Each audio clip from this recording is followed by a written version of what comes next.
한미 국방장관이 북한의 완전한 비핵화와 한반도의 항구적인 평화 정착이라는 공동 목표를 재확인했습니다. 굳건한 연합방위 태세 유지를 위한 긴밀한 협력도 약속했는데요. 평화와 안정, 번영의 핵심 축인 한미동맹. 흔들림 없이 지속되기 위해 필요한 것은 무엇일까요? 국방포커스 지금 시작합니다.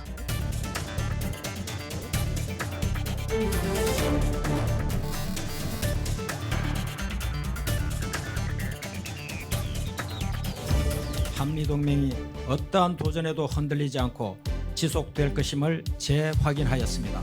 The U.S.-ROK alliance is ironclad. 한미 국방부 장관이 동맹의 발전을 위한 긴밀한 소통과 협력을 약속했습니다. 이슈 관리, 합의 도출, 협력 확대. 한미 동맹의 안정성과 연속성을 담보할 방안은 무엇일까요? 지금부터 한반도의 안정과 평화를 지속 보장하기 위한 과제를 살펴보겠습니다.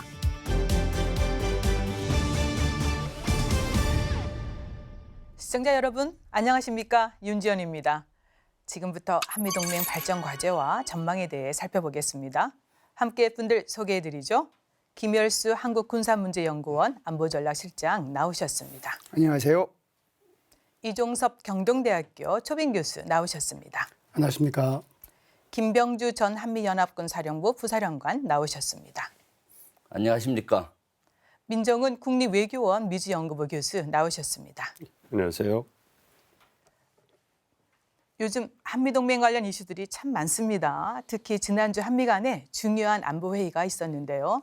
제44차 한미군사위원회와 51차 한미안보협의회. 이렇게 이제 많은 일들이 있었는데 이게 어떤 자리였는지 먼저 얘기 들어보겠습니다. 네, 실장님. 예. 바쁜 한 주였는데요. 네. 네, 우리 여기 이제 한미연합사 부사령관 하신 분도 여기 나와 있지만 한미연합사가 있기는 있는데 한미연합사가 자기 마음대로 어떤 임무를 수행하는 건 아니거든요. 네. 그러니까 한미연합사가 임무를 수행하려면 이후에 누군가가 있어야 돼요. 이게 이제 군사위원회라고 하는 건데 MC이고 이 MC가 회의하는 걸 MCM이라고 하는 네. 거죠. 그러면은 MC에서 마음대로 하느냐? 아니에요. 요 위에 또 하나가 있어요. 이게 바로 양국 국방부 장관이 하는 SC, 여기 하는 회의가 SCM이라고 하는 네. 거고, 요 위에는 최고의 국가 통수 및 지휘구가 있습니다. 이걸 이제 양국의 대통령이 중심이 되는 거죠. 이걸 NCMA라고 하는데 그 지휘 계통을 다시 이제 요약해서 말씀을 드리면 NCMA가 있고 그냥 쉽게 SCM이 있고 MCM이 있고 그다음에 이제 한미연합사가 있는 네. 거거든요. 그래서 이제 MCM을 했는데 이번에 이제 MCM은 주로 하는 것이 연합 방위 태세를 어떻게 강화할 건가 거기에 주로 초점을 맞춰서 회의를 예. 하는 거예요. 특히 이제 이번 같은 경우는 전시작전 통제권 전환과 관련된 그런 내용들을 많이 논의했고요. SCM 같은 경우는 주로 국방 정책과 관련된 논의들을 많이 합니다. 네. 세부적인 내용은 또 다른 분들이 아마 좀 네. 말씀해 주실 걸로 믿습니다. 네, 그래서요, 이 교수님, 한미 국방장관을 또 포함해서 국방 외교 현안의 주요 전문가들이 함께 했습니다. 이제 51차가 됐습니다. SCM. 이번에 이제 눈여겨볼 만한 어떤 내용들이 있을 것 같은데 어떻습니까? 공동성명 나온 거죠? 예, 그렇죠. 우리가 SM을 하게 되면 사실 공동성명은 사전 합의를 하고 회의가 종료된과 동시에 이제 언론에 발표를 하게 되는데 이번에는 그 발표 시점 좀 늦어졌죠. 네. 이제 그러다 보니까 많은 사람들이 한미 간의 이견이 상당히 많이 있지 않느냐 뭐 이런 의혹을 가지는 것 같아요. 근데 실제 공동성명 내용을 보면은 의미 있는 부분이 많이 확인이 되고 있습니다. 그 중에서 제가 한 두 가지만 말씀을 좀 네. 드리겠습니다. 유엔사에 대한 평가가 상당히 구체적으로 이제 포함이 되어 있는데 기존에는 유엔사가 한반도 평화와 안보에 기여해 왔다라는 정도로 평이하게 이렇게 포함이 시켜왔는데 네. 이번에는 유엔사의 권한과 책임을 전적으로 지지하고 존중한다. 이렇게 네. 이제 아주 단호하고 구체적으로 명시가 되어 있습니다. 이 의미는 유엔사의 위상이나 권한에 대해서 한미 간의 이견이 전혀 없다는 점을 분명하게 밝혔다는 차원에서 저는 이제 의미가 있다고 보고요. 네. 특히 얼마 전부터 논란이 되고 있는 전자권 전환 이후에 유엔사가 새로운 전투사령부로서의 역할을 하는 것이 아닌가 하는 의혹이 많이 나오고 있는데 그러한 의혹을 좀 해소하는 데 도움이 되지 않겠냐 하는 생각을 합니다. 네. 그럼 한 가지 더 추가 말씀드리면 북한 핵 유역과 관련된 확장 억제에 대한 부분인데요. 이 부분 또한 구체적으로 명시가 되어 있고 또 진전된 모습을 우리가 볼 수 있을 것 같아요. 예. 기존에는 확장 억제를 제공한다라는 수준으로 공약 수준으로 이렇게 포함을 시켜봤는데 이번에는 확장 억제 강화를 위한 다양한 협력 방안 논의 뭐 이렇게 아주 구체적으로 되어 있다는 거죠. 네. 그러니까 공약이라고 하는 것은 말로 하는 것인데 그 말로 하는 것을 어떻게 이행할 것인가 하는 것을 한미 양국이 협의를 했다고 하는 것은 네. 굉장한 진전이 있었다. 저는 이렇게 봅니다. 그렇군요. 네. 김 장군님도 덧붙일 거 예. 있죠. 예. 그 이번 51차 SCM에서는 한미 동맹이 아주 공고함하고 연합 방위 태세가 확고하다는 것을 재확인해 줬습니다. 그리고 또 미래 한미 동맹이 어떻게 가야 될지에 대해서 구체적인 안을 제시한 것이 우리가 눈여겨 볼 필요가 있습니다. 예. 지금 국민들 중 일부는 한미 동맹이 좀 흔들리고 있지 않느냐, 또 연합 방위 태세가 약화되지 않느냐 하는 우려의 목소리가 많았습니다. 그런데 이번 SCM에서는 그런 우려의 목소리를 많이 해소했다고 봅니다. 네. 또 한 가지 한미동맹의 미래에 대한 토의를 많이 했습니다. 한미동맹의 미래와 관련된 전작권 전환의 문제라든가 연합훈련이나 또는 국방협력 이런 모든 분야를 연계해서 토의했다는 게 의미가 있죠.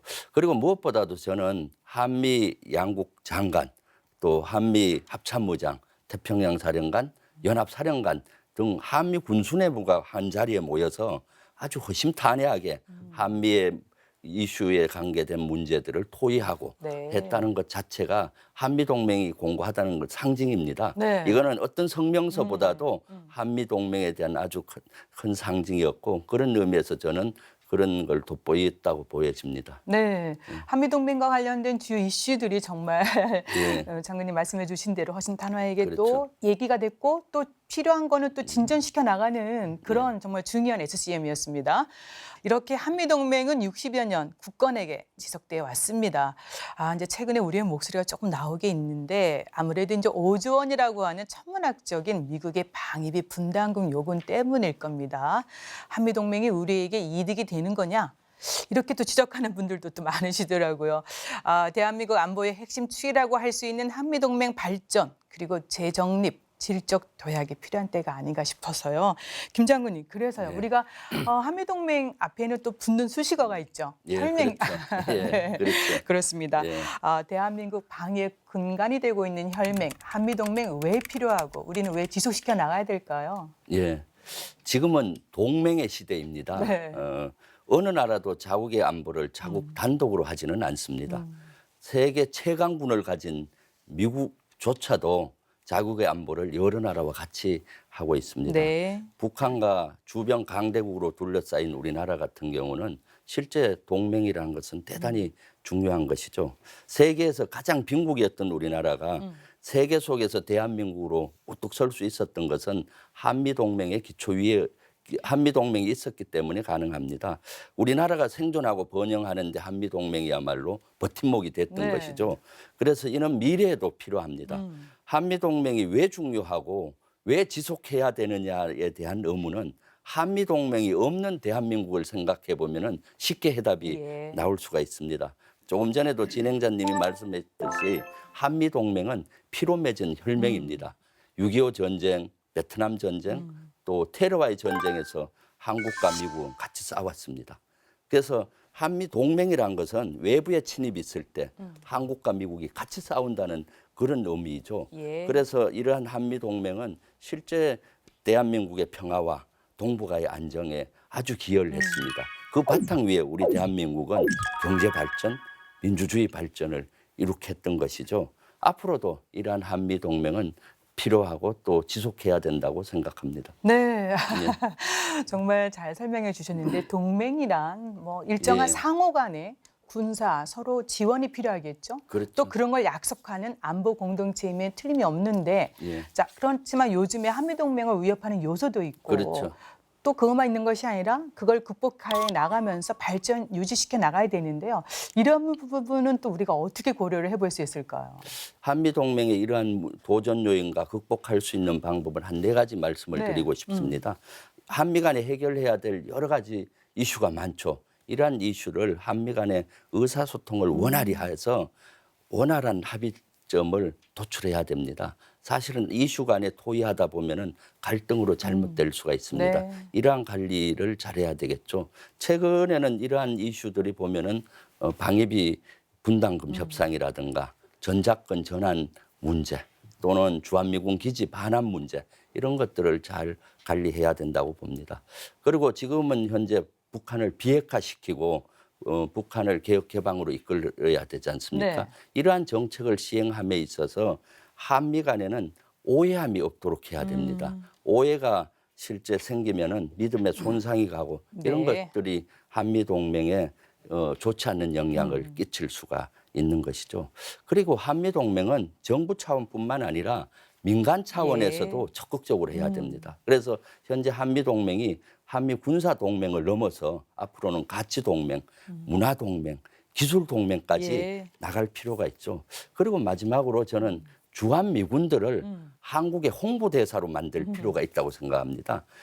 주한 미군들에게 한국의 문화와 역사와 예. 환경을 가르쳐줘야죠. 그래서 홍보대사로 만들게 되면은 주한 미군들이 나중에 귀국하면은 미국의 여론을 한국의 우호적으로 만들 수 있지 않겠습니까? 이러한 여러 가지 노력을 통해서 예. 앞으로 한미 동맹을 더욱 공고히 하고 지속시켜야 된다고 생각합니다. 네, 정말 이 시대에 꼭 필요한 동맹 관리에 대해서 지적해 주셨는데요. 결국은 위협 요소인 현안 과제 발전 유지시키기 위해서 끊임없는 노력 그리고 잘 해결해 나가야 할 텐데요. 먼저 북한 비핵화 과정에서 한미 동맹을 어떻게 관리해야 할지 좀 더 논의해 보겠습니다. 실장님. 네. 지금 이제 2019년 모스크바 이제 비확산 회의도 있었고 또 하노이 협상이 사실은 결렬이 되면서 북미 간의 협상이 사실 교착 상태가 길어지고 있습니다. 뭐 이제 북미 간의 신경전 얘기도 나오는데 교수님 솔직한 말씀이 북미 간의 이런 이견을 우리가 어떻게 지금 바라봐야 될까요? 예, 10월달 분위기하고 지금 11월 중순 분위기하고는 좀 달라요. 그러니까 10월달에 스톡홀름 실무회담이 깨졌을 때만 하더라도 야 이거 자칫 잘못하면 올해 내로 제3차 한미 정상회담은 북미 정상회담은 물 건너가는 게 아닌가 이런 생각을 했었거든요.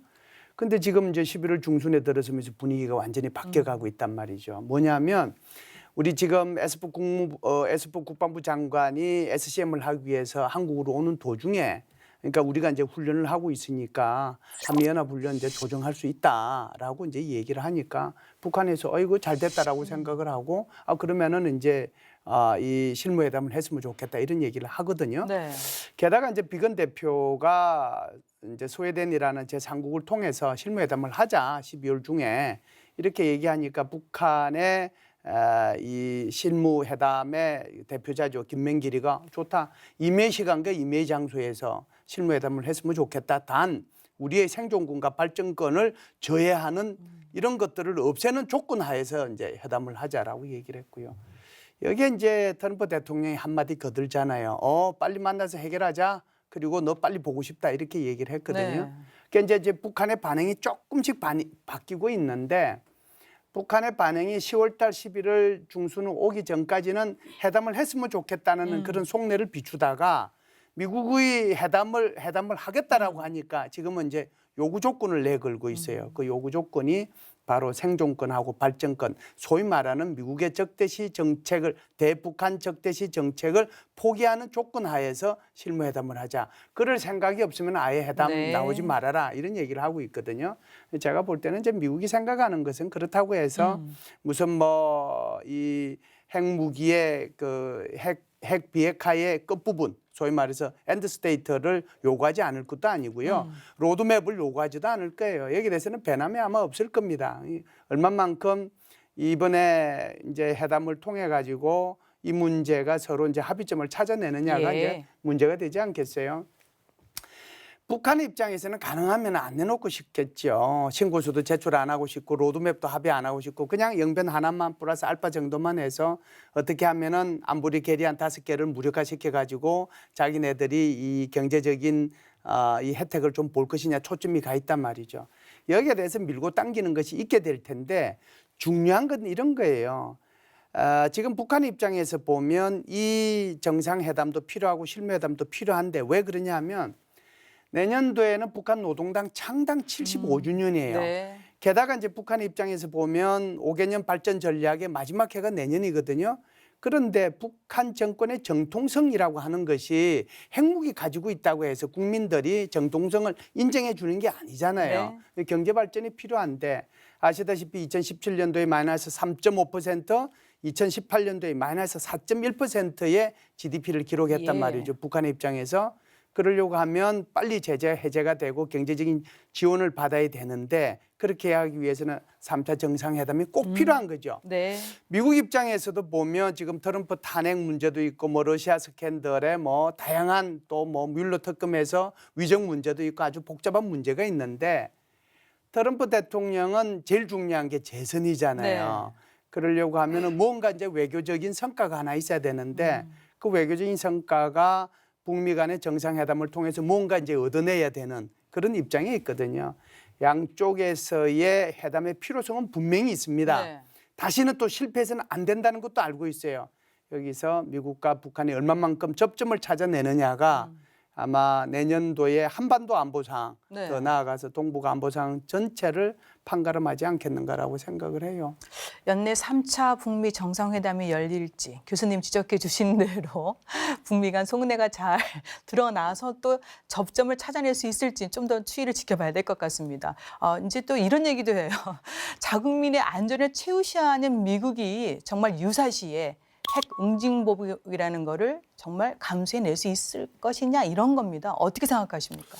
글쎄요, 뭐 다양한 의견이 있기 때문에 그 부분에 대해서 어느 것이 적절하다 이렇게 말씀드리기 쉽지 않지만 일단 그 디커플링, 한미동맹이 디커플링이 되고 있다. 그러니까 한미동맹이 견고하게 유지되다가 이제는 좀 사이가 벌어지는 거 아니냐. 뭐 이러한 의견이 나오겠는데요. 일단 그거에 대해서는 두 가지 요인이 있다고 저희가 보고 있습니다. 첫 번째는 잘 아시는 것처럼 한반도 평화 프로세스로 인해 가지고 한반도의 비핵화가 이루어지고 그리고 한반도에 평화가 찾아오면 그러면 주한미군이나 한미동맹은 그럼 한반도 차원에서 어떻게 유지해야 되느냐. 네. 그러니까 한반도 차원에서의 한미동맹의 성격과 역할이 변화돼야 되는 거 아니냐. 여기에서 이제 변화에 따른 어떤 우려라든지 앞으로의 예상에 따른 어떤 이견이 나오는 수밖에 없는 것이고요. 그건 불가피하다고 생각을 하고요. 이와 더불어서 이제 과거에 경험하지 못했던 그러한 변화된 상황이 미국에서도 오고 있습니다. 그것이 트럼프 대통령이 갖고 있는 거래 중심적인 동맹관이거든요. 그래서 과거에는 가치, 협력, 이념, 신뢰 이런 부분을 저희가 이제 전체적으로 고려해서 한미 동맹이 유지가 됐는데 이제는 트럼프 대통령이 거래, 돈, 비용 그래서 자신들에게 도움이 되는 쪽만 고려하겠다 이런 식의 메시지를 보내고 있기 때문에 네. 과연 한미동맹이 과거와 같은가 미국이 변화되고 있는데 우리도 변화해야 되는 거 아니냐 이런 부분에 우려가 있는 것이거든요. 그러니까 이런 두 가지 요인을 고려해서 이제 디커플링이라는 용어가 나오고 말씀해 주신 것처럼 그럼 과연 북한이 핵으로 한국이나 일본을 공격했을 때 과연 변화된 미국이 과연 그 자국민의 안전 왜냐하면 북한의 핵 능력이 뭐 확실하게 검증된 건 아니지만 네. ICBM이라는 것이 미국 본토까지 날아갈 수 있다. 즉 장거리 비행 능력은 확인이 됐기 때문에 그러한 위협 속에서 과연 미국이 멀리 떨어져 있는 한국과 미국이라는 동맹을 한국과 일본이라는 동맹을 지켜주기 위해서 정말 핵 응징, 상응하는 보복을 할 것이냐, 대응을 할 것이냐 이런 부분이 있는데요. 근데 이것을 좀 미국이 전 세계에 갖고 있는 동맹 시스템으로 좀 확대해 보면 답은 좀 명확해진다고 보고 있습니다. 네. 왜냐하면 만약에 한국과 일본과 미국이 갖고 있는 동맹은 미국이 자랑하는 갖고 있는 그 수많은 동맹 중에서 가장 견고한 동맹으로 평가가 되고 있거든요. 네. 그런데 만약에 한국이 공격을 받는데 미국이 그에 상응한 즉각 대응을 하지 않는다. 이러면 미국의 핵 우상을 바탕으로 해서 지금까지 유지되어 온 미국의 전 세계 동맹이 와야 될 명분이 생기는 것이죠. 네. 그러니까 한국을 지켜주지 못하는데 과연 우리를 지켜줄 수 있겠는가? 그럼 일본이라든지 대만이라든지 나토라든지 이러한 모든 우려가 전 세계로 확산이 될 거고요. 그렇게 되면 나올 수 있는 것이 이제 미국의 핵 우산을 기대하지 않고 우리 스스로 핵을 개발할 수밖에 없다. 이러한 주장이 나올 수 있기 때문에 예. 이것은 미국이 어떤 전 세계에서 여전히 좀 축소가 됐지만 리더십을 유지하고자 하는 그러한 핵심적 이익에 가장 정면으로 반하는 그러한 결과가 나올 수 있기 때문에 그러한 디커플링 우려는 뭐 현실적으로 다가올 수 있겠지만 그렇다고 해서 핵 억지력이나 확장 억지력이 있어가지고 미국이 과거와 다른 모습을 보일 것이다. 이런 우려는 좀 과장된 게 아닌가 이렇게 생각을 하고 있습니다. 네, 정말 명확한 답변해 주셨습니다. 이제 그럼에도 불구하고 미국의 핵 확장 억제 보장, 아까 말씀해 주셨는데 보장 그리고 이행력 강화를 위해서도 미국도 역할을 해야 되지만 우리도 뭔가 해야 되지 않겠습니까? 그래서 우리가 꺼낼 수 있는 카드 어떤 게 있을까요, 장군님? 예. 네. 북한을 비핵화하고 네. 그 항구적인 평화 정착을 하는 아주 중요한 지금 현 시점은 기로에 서 있다고 저는 봅니다. 예. 그래서 한미가 어느 때보다도 공조를 잘 하면서 국제사회가 좀 힘을 응집을 할 필요가 있겠죠. 특히 북한 비핵화를 함에 있어서 한미 공조가 무엇보다도 지금 중요한 시점입니다. 그런데 조금 전에도 진행자님이 말씀했듯이 한국 정부와 미국 정부는 북한을 비핵화해야 되겠다는 목표는 확실합니다. 네. 근데 비핵화로 가는 가정상의 방법은 다소 문화적인 차이에 의해서 차이가 날 수가 있습니다. 그런 걸로 인해서 상호 간에 좀 오해가 있을 수가 있죠. 예를 들면은 최근에 미국 워싱턴의 정치 지도자들이 한국은 비핵화 속도보다 남북 관계의 속도가 빠르다. 이렇게 해서 많이 우려하고 오해하는 부분이 있잖아요. 네. 그래서 제가 현직에 있을 때도 미 군사 지도자라든가 정치 지도자를 만나면 문화의 차이를 많이 얘기해 줬습니다. 네. 한국은 어떤 관계 중심 사회가 미국보다 좀 더 강합니다. 그래서 어떤 문제를 해결하려고 할 때 먼저 친해지려고 노력을 합니다. 친해지면 신뢰가 생기잖아요. 그럼 문제는 절로 해결이 되는 것이죠.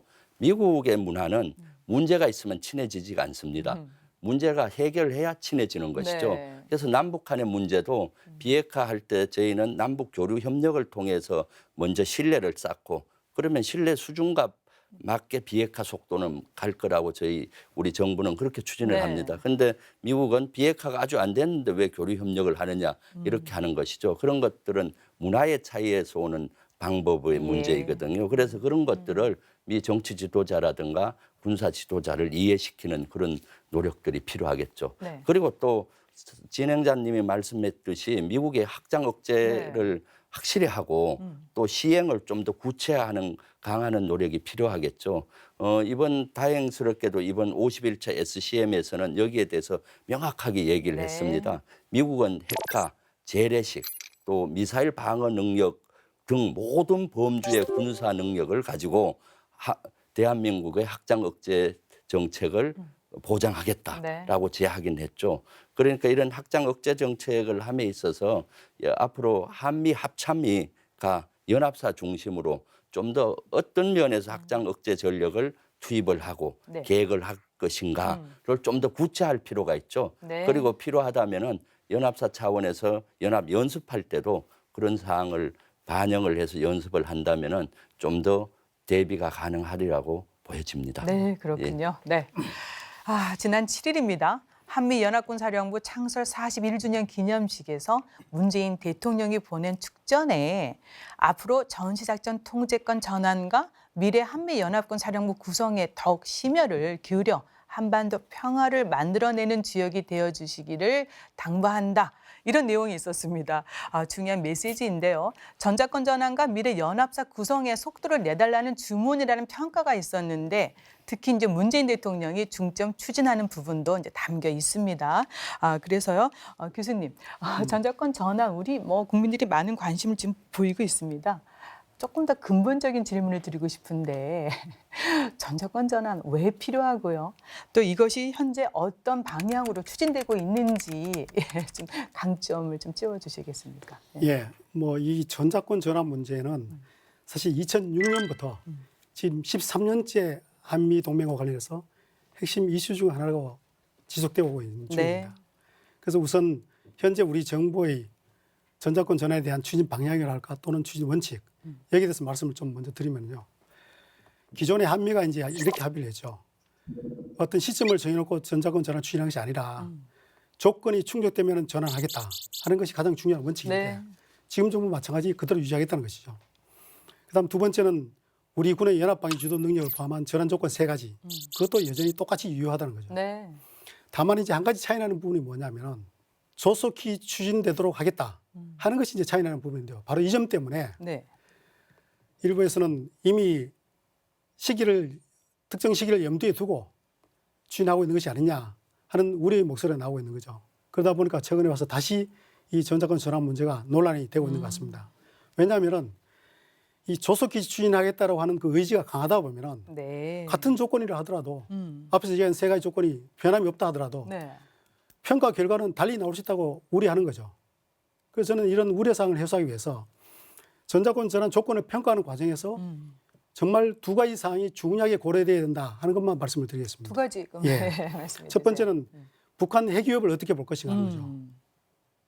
이것은 정말 엄중하고 신중하게 봐야 된다 네. 하고 특히 제가 유념해야 될 부분이라고 생각하는 것은 2006년도에 우리가 처음 한미 양국 정상간에 전시작전 통제권을 전환하기로 합의했을 때 그때는 북한이 1차 핵실험도 하기 전이었던 거죠.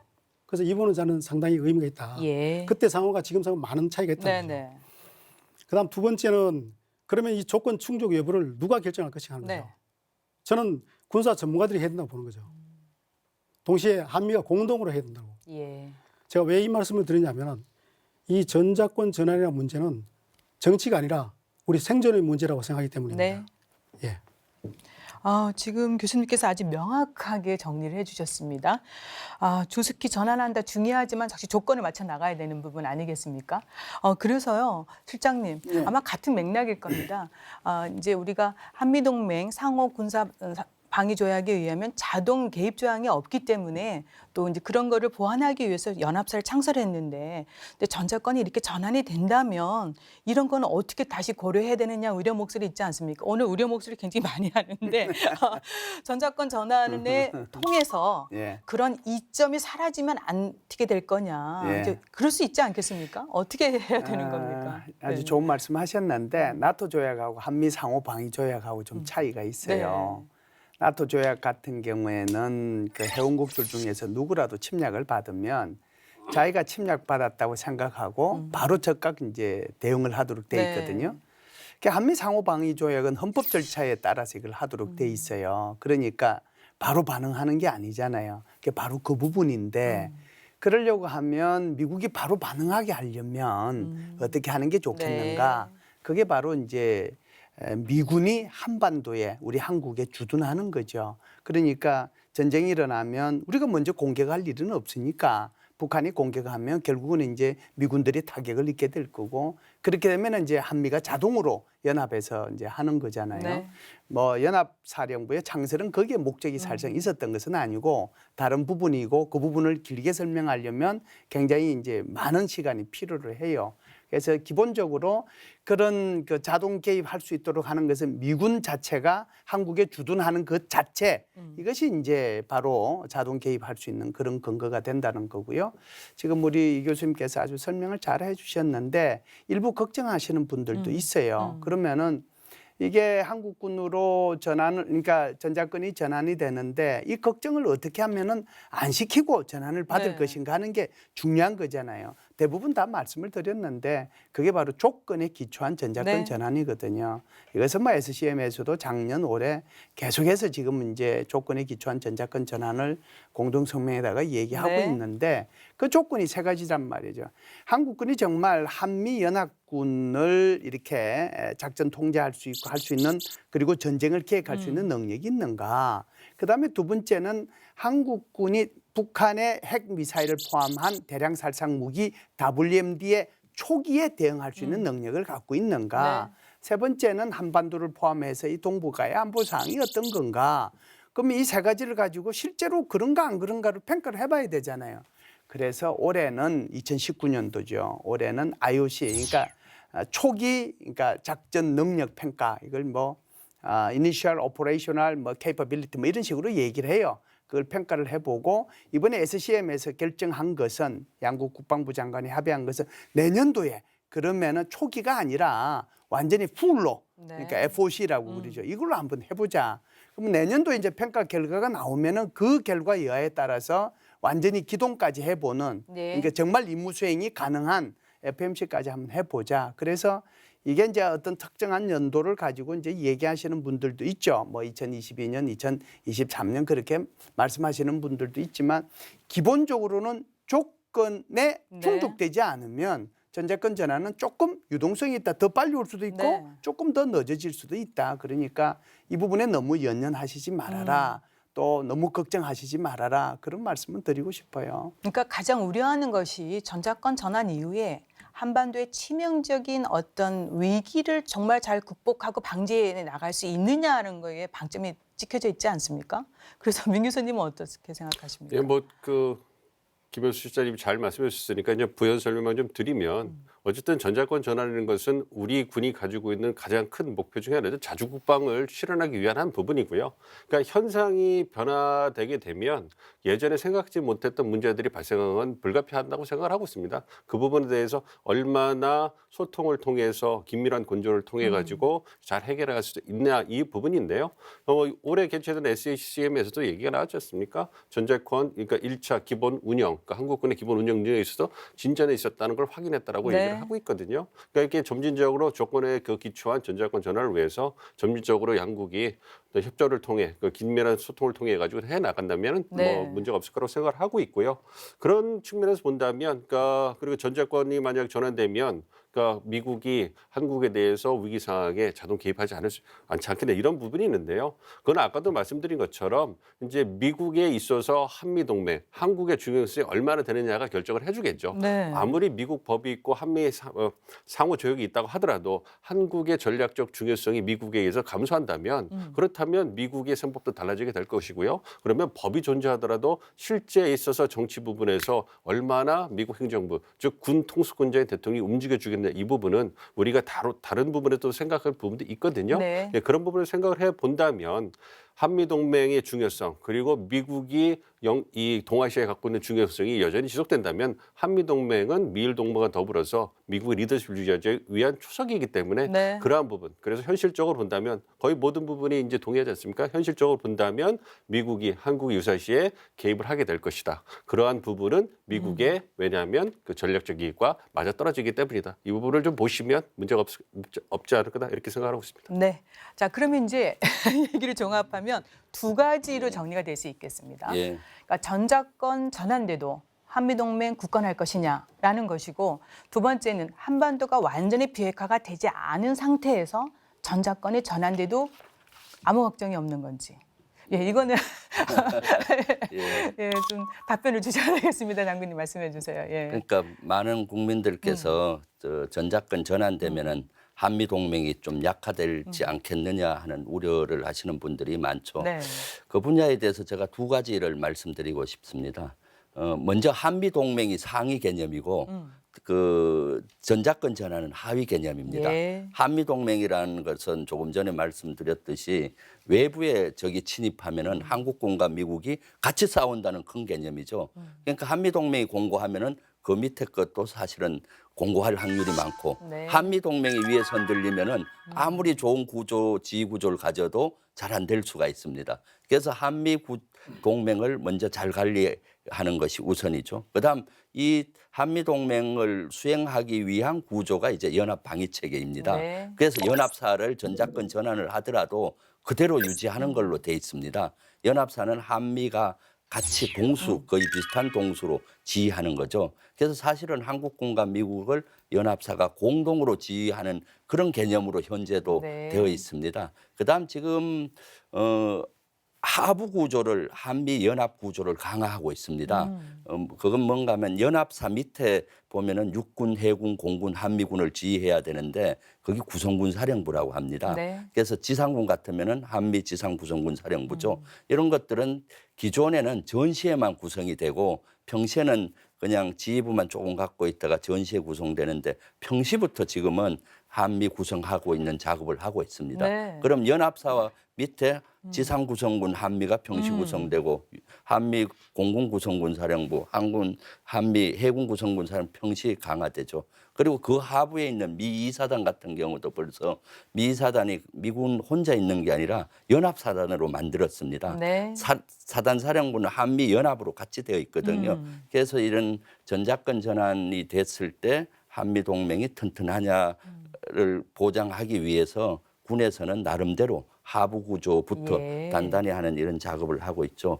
그다음에 한반도가 비핵화가 되지 않았는데 전작권 전환을 하는 것이 문제가 있지 않느냐라는 것은 조금 전에 김 박사님이나 이 교수님이 말씀했잖아요. 전작권 전환은 그냥 하는 것이 아니라 조건에 기초해서 한다. 네. 3가지 조건 중에 북한의 핵과 미사일에 대한 대응 능력이 보장됐을 때 한다는 네. 그 조건이 있습니다. 그것을 보면은 훨씬 더 거기에 대해서 이해할 수가 있을 겁니다. 그래서 네. 그러한 조건이 충족되는지를 충분히 잘 검토하고 예. 한다면은 그런 우려를 불식시킬 수 있을 거라고 저는 봅니다. 네, 지금까지 좀 궁금했던 사항이 정말 명쾌하게 정리가 되고 있습니다. 한미동맹 전작권 전환돼도 제 생각엔 더 강화될 수 있는 방향으로 추진되고 있다 저는 보겠습니다. 예, 조건에 기초한 전작권 전환 지금 진행 중입니다. 전작권 전환 이후 연합방위 지침에 대해서도 미래 연합사에서는 우리 군 사성 장군이 사령관을 맡게 되는 것에 대해서 이제 미국의 책임이 축소돼서 개입의 접근성이 줄어들 수 있다. 한미연합사령관, 주한미군 사령관, 유엔군 사령관이 분리됨에 따라 유사시에 한미 협조가 쉽지 않아질 수 있다. 또 퍼싱 원칙에 의해서 미국의 통제가 쉽지 않을 것이다. 또 이런 의견이 또 제기가 되고 있더라고요. 사실은 우리가 한 번쯤은 정리해보고 갈 필요가 있다고 저는 생각합니다. 그래서요, 이러한 우려사항 어떻게 생각하시고 해소 방안은 무엇이 있을까요? 예, 교수님. 네. 예, 뭐 방금 여러 가지 우려사항을 이렇게 잘 말씀해 주셨는데 이걸 종합해서 제가 하나로 정리를 할 수 있을 것 같습니다. 이렇게 표현할 수 있겠죠. 전작권이 전환된 이후에 한국군 사성장군이 연합사령관이 된다 하더라도 네. 유사시에 미국이 미군 사성장군이 연합사령관이 되었을 때하고 동일한 수준으로 적극적으로 책임감을 가지고 적극적으로 협력하고 지원할 것인가 예. 하는 우려사항이라고 저는 봅니다. 네. 그것이 핵심이라고 보는 거죠. 자, 이러한 우려사항에 대해서 저는 2가지를 생각할 수 있는데 첫 번째는 전작권 전환을 추진하는 과정에서 그 과정에서 어떤 절차를 통해서 하느냐 그 절차 자체보다는 한미 간의 문제가 더 크다고 보는 거죠. 두 번째는 그러면 전작권 전환이 전환되었을 때 최종 모습 그러니까 어떤 새로운 연합사령부가 만들어지느냐 이 2가지 부분을 나눠서 볼 수 있을 것 같습니다. 네. 그래서 첫 번째 먼저 그 과정에서 보면은 그 과정에서 제일 중요하다고 생각하는 것이 한미 간의 의견이라고 봅니다. 그래서 이 조건 평가는 뭐 앞에서도 여러 번 언급됐지만 제일 중요한 부분은 한미가 공동으로 평가해야 되고 의견 일치가 되어야 된다는 것이죠. 네. 이 과정에서 한미 간에 이견이 많거나 또 크거나 이렇게 되면 앞에서 말씀하신 그 여러 가지 우려사항들이 네. 그대로 현실적으로 나타날 가능성이 커진다고 볼 수 있겠죠. 그래서 이 부분이 매우 중요하다 보고 그다음에 최종 어떤 모습이 되느냐 그것은 뭐 미군 대장이든 한국군 대장이든 누가 연합사령이 되더라도 똑같은 작전 수행 능력을 발휘할 수 있는 그러한 연합사령부를 만들 필요가 있다는 거죠. 이제 그러면 어떻게 만들 것인가? 이것은 이제 여러 가지 방법이 있고 지금 많이 고민을 하고 있을 겁니다. 근데 그 중에서 제가 참고로 한 가지만 부연 설명을 드리면 네. 결국은 이 연합사령부의 전략 지시와 작전 지침을 하다라는 것이 앞에서 우리가 여러 번 언급했던 MC와 SCM입니다. 자, 그 조직, 그 기구가, 그 협의체가 좀 더 많은 역할, 많은 권한과 역할을 하게 되면은 아무래도 이 새로 만들어지는 연합사령부를 좀 더 탄탄하게 만들 수 있지 않을까. 그것도 하나의 네. 방법이 되지 않을까. 저는 그런 생각을 해봅니다. 근데 이제 또 그 결론적으로 예. 말씀드리면은 전작권 전환이 되었을 때 그 최종 모습 그것은 현재의 연합사령부의 능력 그 이상이 돼야 된다 하는 말씀을 드리고 싶습니다. 근데 이제 지금 제기됐던 이슈 중에 하나가 유엔군 사령관 또 주한미군 사령관 이 부분은 또 어떻게 정리가 돼야 되느냐 굉장히 많은 관심을 표명하던데요. 앞에서 맨 처음에 제가 언급을 해드렸는데 뭐 전작권 전환되고 나면은 유엔군 사령부가 새로운 전투사령부가 되지 않느냐 그것이 이제 핵심 쟁점이죠. 저는 그것은 관련 근거도 없고 그렇게 될 가능성도 없고 그다음에 그 지휘할 병력도 실질적으로 없게 되는 겁니다. 네. 왜냐하면 전력 제공의 역할만 하기 때문에 네. UNC의 전력 제공원 역할을 하기 때문에 그 전력들은 전부 우리 연합사 밑으로 두게 된다는 거죠. 네. 그렇기 때문에 그것은 오해다 저는 그렇게 말씀드리고 싶습니다. 네. 이 부분은요. 에브람스 사령관이 몇 번에 걸쳐서 말씀을 하셨어요. 왜 그러냐면은 지금 질문하신 것처럼 여기에 대해서 이제 많은 국민들이 오해를 또 하고 있어서 이 부분은 제가 직접 이제 에브람스 사령관한테 질문을 통해 가지고 답변을 얻은 건데요. 그러니까 한국 사회에서 이렇게 의심하는 거 있는 거 안다. 그러나 유엔 사령부가 제2의 연합사를 대체할 생각은 눈꼽만큼도 없다. 절대로 오해하지 마십시오. 이렇게 말씀을 확실히 하셨어요. 네. 그러니까 걱정하지 마세요. 네, 오늘 이 시간을 통해서 그런 걱정과 오해, 우려가 좀 네, 많이 그렇죠. 해소되었으면 합니다. 네. 이제 앞서 언급했던 방위비 분담금 협상 역시 한미 간의 정말 핫 이슈입니다. 미국이 이제 올해 분담금의 5배에 달하는 금액을 제시한 데 이어서 최근에 또 미 합참의장이 주둔 미군의 필요성에 대해서까지 이제 의구심을 제기하면서 이제 인상 압박이 고조됐기 때문에 그런데요.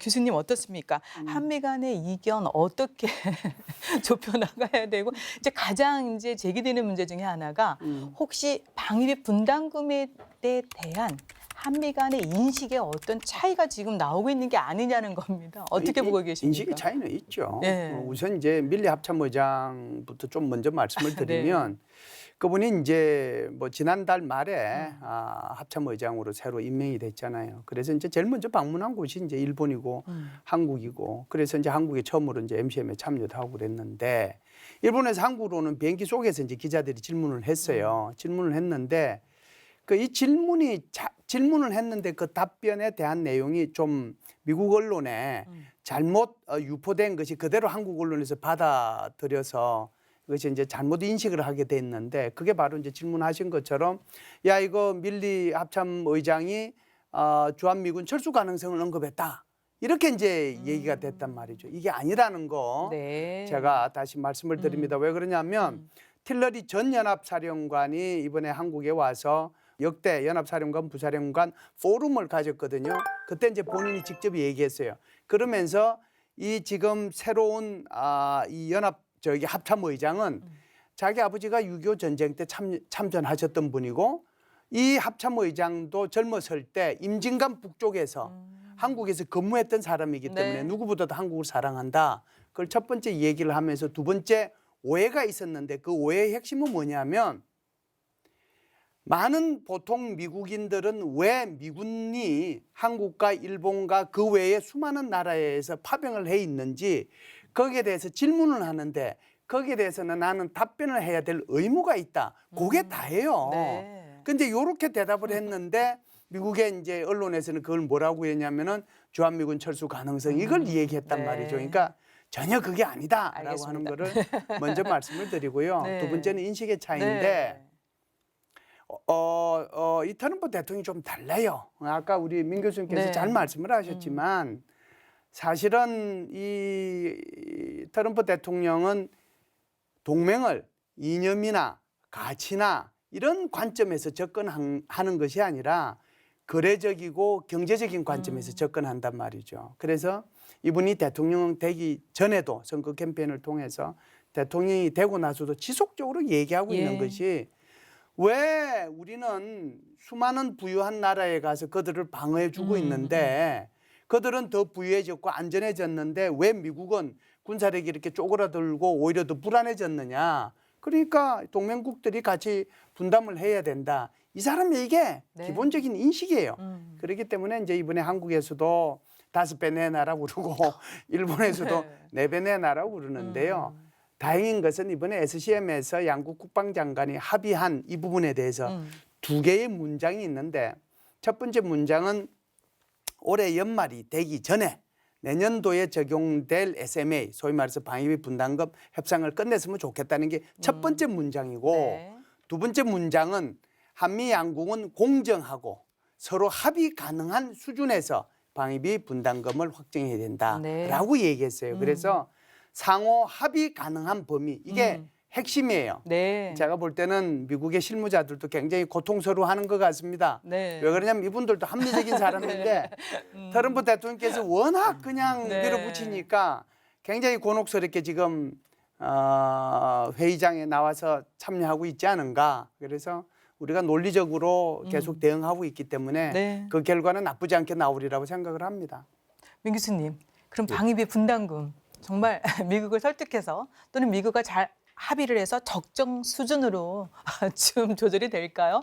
동맹 갈등 관리 차원에서 굉장히 중요한 이슈이기 때문에 그렇습니다. 의견 좀 주세요. 예, 그렇습니다. 네. 그 굉장히 중요한 그 이슈고요. 그리고 우리 정부가 그 부분에 대해서는 분명한 그 원칙을 가지고 있습니다. 그러니까 SMA를 통해 가지고 우리가 어떤 지불하는 몫은 아무래도 이제 주한미군이 주둔하면서 거기서 우리가 도와주는 부분이거든요. 그래서 세 가지가 있는 거죠. 그러니까 우리가 부담하는 것이 한국인 근로자 인건비라든지 뭐 시설 건설비, 군수 이제 그 지원비 이 세 가지입니다. 그러니까 그거를 넘어가면 안 되겠죠. 네. 만약에 이번에 미국 측의 압박이 거세다고 해서 그걸 넘어가 버리면 이것은 다음 향후의 협상에서 근거가 되고 이것은 미국이 앞으로도 어떠한 행정부가 들어와도 한번 명시된 근거는 앞으로도 어떻게든 이용하거나 어떻게 보면 악용할 수 있는 여지가 생기기 때문에 네. 우리가 세운 원칙은 분명히 고수를 해야 되고요.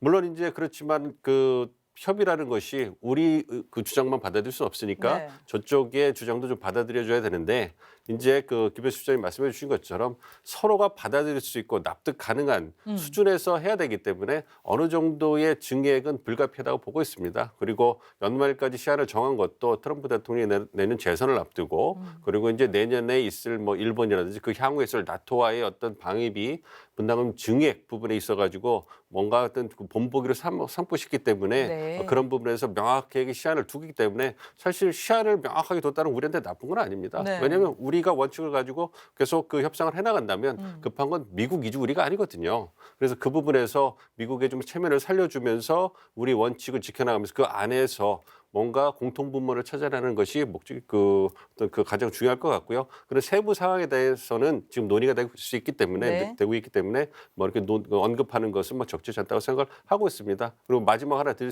싶은 말씀은 뭐냐면 트럼프 대통령은 CEO적인 마인드를 갖고 있는 사람이기 때문에 5배를 더 내놓으라고 해서 네. 만약에 우리가 1.5배만 더 주고 말았다. 아니면 뭐 예를 들어서 2조 아니면 우리가 원하는 대로 굉장히 낮은 물가 상승분 내에서 증액만 주더라도 그 부분에 대해서 자신이 얼마든지 합리화하고 정당할 수 있는 그런 정치적인 능력을 가진 사람입니다. CEO적인 마인드가 있기 때문에 자기가 잃은 쪽 부분보다는 네네. 얻은 부분을 굉장히 예. 강조하면서 내가 나기 때문에 이만치 얻을 수 있었다. 만약에 네. 오바마 대통령이었으면 이거 하지 못했을 거다. 그런 부분을 강조할 뿐이기 때문에 저희가 그런 네. 원칙을 가지고 네. 이렇게 협상 임한다면 상호 어떤 그 받아들일 수 있는 납득할 수 있는 그런 결과가 나오지 않을까 좀 기대를 하고 우리 있습니다. 국민 모두가 바라는 바 아니겠습니까? 이 부분에 대해서 교수님 살짝 조금 더 강조해 주실 거 있으십니까? 예, 뭐 네. 방위분담금 대폭 증액 논란과 관련해서 이것을 앞에 김일수 실장님도 말씀하셨지만 주한미군 주둔과 연결시키는 것은 바람직하지 않다. 그것은 분명한 오해다. 저는 이렇게 생각하고요. 그 한미 간의 이견은 어떻게 좁힐 것인가? 저는 방위분담 협상은 논리의 싸움이 아니라고 봅니다. 전략적으로 접근해야 된다고 봅니다.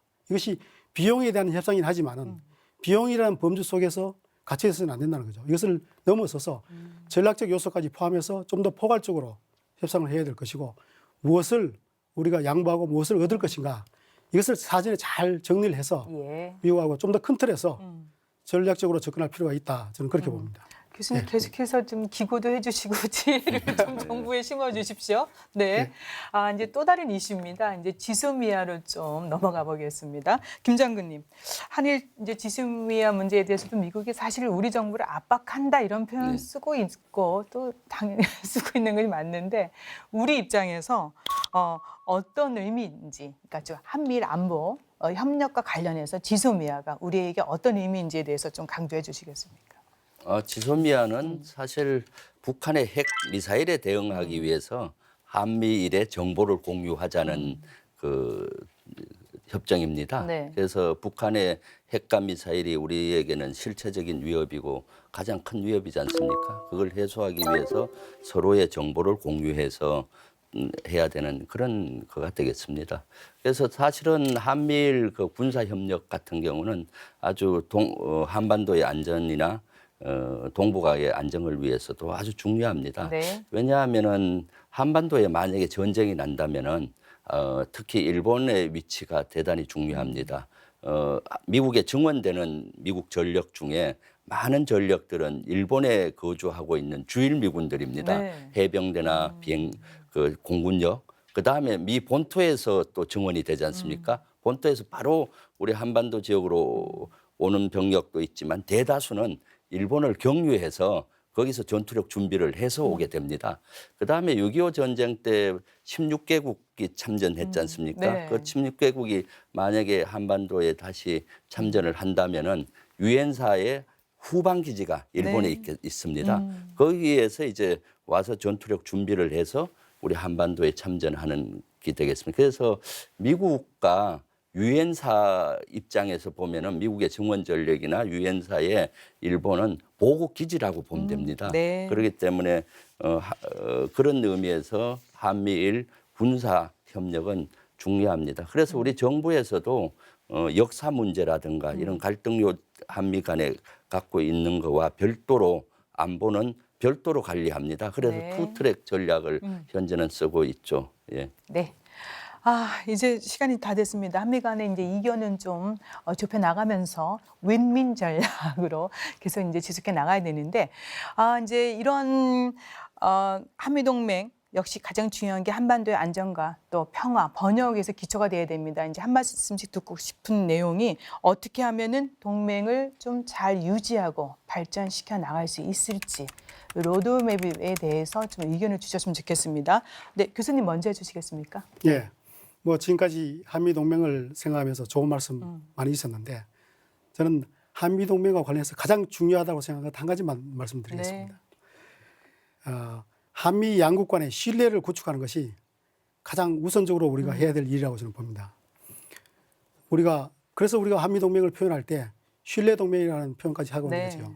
그래서 양국 대통령을 중심으로 하는 국가 리더십 차원에서 그리고 국방부나 외교부 차원에서 가장 우선적으로 해야 할 일이 이 신뢰를 구축하는 일이라고 저는 생각합니다. 네. 물론 지금 청와대와 국방부 외교부에서는 현재 한미동맹 이상 없다, 공고하다 이렇게 이제 설명은 하고 있습니다만은 그러나 국민들이 피부로 느끼는 것은 그렇지 못하기 때문에 많은 우려의 목소리를 네. 내고 있다고 생각합니다.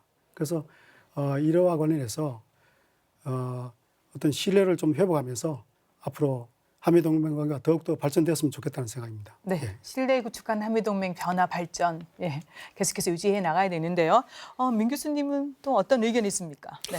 그러니까 질문하셨던 부분이 이제 한미 동맹이 어떻게 발전해 나갈 로드맵에 대한 말씀하셨는데 이제 뭐 현 상황이 아까도 말씀드렸지만 한미 동맹이 발전 가는 데 있어서 성격이나 역할이 변화될 가능성이 있고 그게 불가피하다. 그것은 한반도 평화 프로세스와 미국 측에서 오는 어떤 충격이다 이렇게 말씀을 드렸는데 일단 한반도 평화 프로세스의 진전에 따라서 한미 동맹이 변화될 부분 그 부분을 말씀을 드리면 일단 지금 물론 북미 협상이 좀 교착 상태이긴 하지만 이제 북미 협상이 잘 진행이 돼서 한반도의 비핵화 그리고 한반도 평화 정착이 이제 과정을 밟아 나간다면 네. 한미 동맹은 어떻게 될 것인가 이 부분이 이제 로드맵이라고 생각을 하는데요. 그 초기 단계로서 일단은 아까 이제 말씀해 주신 것처럼 한미 양국 간 신뢰 구축 즉 긴밀한 소통이 있어야 됩니다. 왜냐하면 한 번도 가보지 않은 길이기 때문에 그렇습니다. 예. 그러니까 한국과 미국 모두 양국에게 가보지 않은 길이기 때문에 또 긴밀한 소통과 협력은 필수적이고요. 그리고 미국 국민 그리고 한국 국민이 그러한 소통을 바탕으로 해서 나가는 방향에 대한 전폭적인 지지가 있어야 되겠죠. 네. 그래야지만 흔들리지 않고 어느 정권이라도 이제 한미 동맹의 변화된 성격과 역할을 지속해 나갈 수행해 나갈 수 있을 거라고 생각을 하고 있고요. 일단 북미 협상이 진전이 돼서 북한의 비핵화와 북미 관계가 개선되는 과정이 있게 된다면 아무래도 이제 정전협정에서 평화협정으로 넘어가는 그러한 이제 안보 측면에서의 변화가 불가피할 거라고 생각하고 네. 있습니다.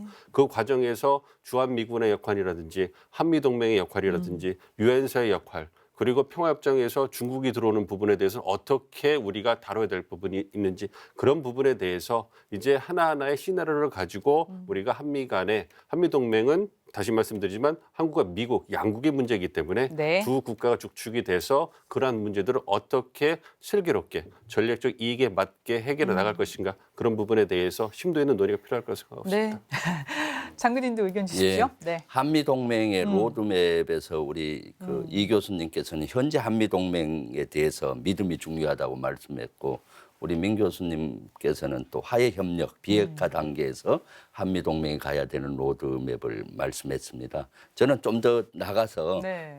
비핵화하고 화해 협력 단계 다음은 뭐겠습니까? 통일로 가는 네. 단계 또 통일 후가 되겠죠. 사실은 현재 비핵화하고의 협력 단계에서도 비핵화 시키는데 가장 중요한 요소가 한미의 긴밀한 공조입니다. 네. 한미 공조 없이 남북한 관계를 진척시키기가 어렵죠. 비핵화도. 그와 마찬가지로 통일 과정에서도 한미 동맹과 한미의 공조는 무엇보다도 중요합니다. 그래서 앞으로도 그런 한미 동맹을 공고히 하는 또 관리하는 그런 노력이 필요하고 통일 후에도 어떻습니까? 우리 주변국은 중국, 러시아, 일본 강국으로 둘러싸여 있잖아요. 네. 그래서 대한민국의 생존과 번영을 위해서도 저는 한미 동맹이 네. 필요하다고 생각을 합니다. 네, 예. 정말 중요한 로드맵 그려주셨습니다. 자, 교수님. 예, 마무리 저는 말씀. 뭐 세 분이 네. 다 말씀하신 것에 대해서 동의하고요. 네.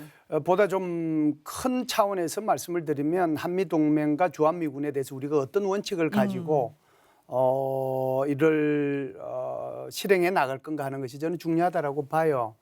그래서 이거 대통령께서 이제 이런 말씀을 하셨단 말이죠. 대통령께서 취임하시자마자 트럼프 대통령하고 전화를 통해 가지고 한미 동맹은 우리 외교의 건간이었고 앞으로도 그럴 것입니다. 이건 아주 중요한 원칙이에요. 네.